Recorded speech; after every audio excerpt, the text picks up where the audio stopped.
Deaf દરજી તરીકે કામ કરવાથી લઈ રાષ્ટ્ર પુરસ્કાર મેળવવા સુધી વડોદરાના રાજેશ શરદ કેતકરની કહાની સંઘર્ષ, સંકલ્પ અને પ્રેરણાનું ઉદાહરણ છે. રાજેશ જન્મથી જ મૂકબધિર છે, જ્યાં તેમના માતા પિતા અને ભાઈ પણ બહેરાશના શિકાર હતા. ગરીબીમાં જન્મેલા રાજેશનો પરિવાર મહારાષ્ટ્રના રત્નાગીરીમાં દાદા સાથે રહેતો હતો. દાદાના મૃત્યુ પછી તેમનો પરિવાર વડોદરામાં રહેતા કાકા પાસે આવી ગયા. પોલિયો રસીના અભાવને કારણે તેમને 5 વર્ષની ઉંમરે પોલિયો થયો હતો, જેના કારણે શરૂઆતમાં ચાલવું, શાળામાં ભણવું મુશ્કેલ બન્યું હતું. શાળામાં પણ અંગ્રેજી ભાષાનો અભાવ, સાંકેતિક ભાષાના દુભાષિયાનો અભાવ તેમનું બાળપણ ખૂબ જ મુશ્કેલીમાં વિતાવ્યું. પરિવારને ટેકો આપવા રાજેશે ટેલરિંગ શીખ્યું, જ્યાં તેઓ સાઇન લેંગ્વેજમાં જ વાતચીત કરતા હતા.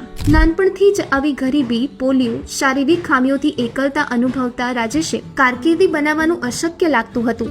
એટલા સુધી કે રાજેશને જીવન પૂરું કરી દેવાના વિચાર પણ આવતા હતા. પરંતુ હિંમત હાર્યા વિના નિક વુજિસિકના જીવનથી પ્રેરણા લઈને તેઓ આગળ વધતા ગયા અને તેઓ જાતે જ સ્વશિક્ષિત થવા લાગ્યા. ASS શિક્ષણ પુસ્તકનો સ્વઅભ્યાસ કરીને તેમના શિક્ષણમાં પરિવર્તન લાવ્યું. તેમણે અભાવોમાં જીવન જીવીને જે સહ્યું તેનાથી તેમની કમ્યુનિટી માટે કંઈક કરવાનું નક્કી કર્યું. ઘણી શોધ પછી રાજેશે ISLમાં રસી પર ભારતની પહેલી માહિતી બનાવી, જેનો હજારો બધિર લોકોને ફાયદો થયો.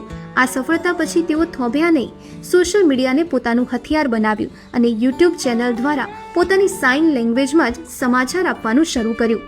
કોવિડ સમયમાં પણ ઓનલાઈન ઇંગ્લિશ ક્લાસીસ શરૂ કર્યા. આનાથી એવા વિદ્યાર્થીઓને રોજગારી મેળવવામાં પણ સફળતા મળી. આજે ક્લાસીસમાં 12 શિક્ષકો જોડાયા છે અને ઘણા વિદ્યાર્થીઓના જીવનમાં આશાનું કિરણ લઈ આવ્યા છે. તેમના આ કામ માટે ગયા વર્ષે જ તેમને દેશના રાષ્ટ્રપતિ દ્વારા રાષ્ટ્રીય દિવ્યાંગજન પુરસ્કારથી સન્માનિત કરવામાં આવ્યા.